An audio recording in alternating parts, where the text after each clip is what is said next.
Nakikita mo ba yung frame na yan? Oh. Titignan mo kasi mabuti. Yung frame man tingnan mo, wag yung ilong ko. Be, tingnan mo mabuti yung frame na yan. O, di ba? Grabe yung frame na yan. Ay, naku, nakaka-inlove talaga tong frame na yan. Tapos ang lagayan, naku, napakaganda pa.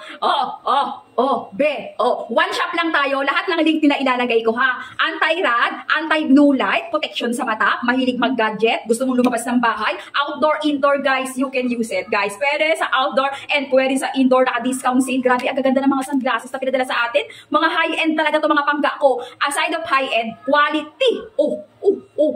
Ay, naku, quality, naka-discount sale sila ngayon, mga bebs ko. Kayo na lang ang kulang, kunin nyo habang mura pa. Dahil pag nagmahal, tapos bibili, baka iyak tawa ka, ako sinasabi ko talaga sa inyo. Eto, bet ko to. Ay, bet ko to. Gusto ko to mga pangga. Ayan o, diba? Ganyan ang galawan pag suot-suot nyo mga beb ko. Minimalist lang ang design. Looking genius lang, kahit wala tayo masyadong alam. Pero ayan, looking genius, goods na goods to. Maglalagay ako ng yellow basket dyan. Marami na katulad to, be, para hindi ka maligaw ng landas, hindi ka madenggoy. Diyan ka lang mag-check sa mismong yellow basket ko kasi para sureness na sureness, ha? Kung quality lang naman ang pag-uusapan. Ang kagandahan dito sa isang hawak ko na to, kung gusto mo yung may grad, pwede. Ay, hindi lang talaga mga pangga. Pwede talaga siya. Pwede siya pag nasisikatan ng araw to, nagbublo yan. Try ko nga dito sa aking ilaw. Wait lang, ha.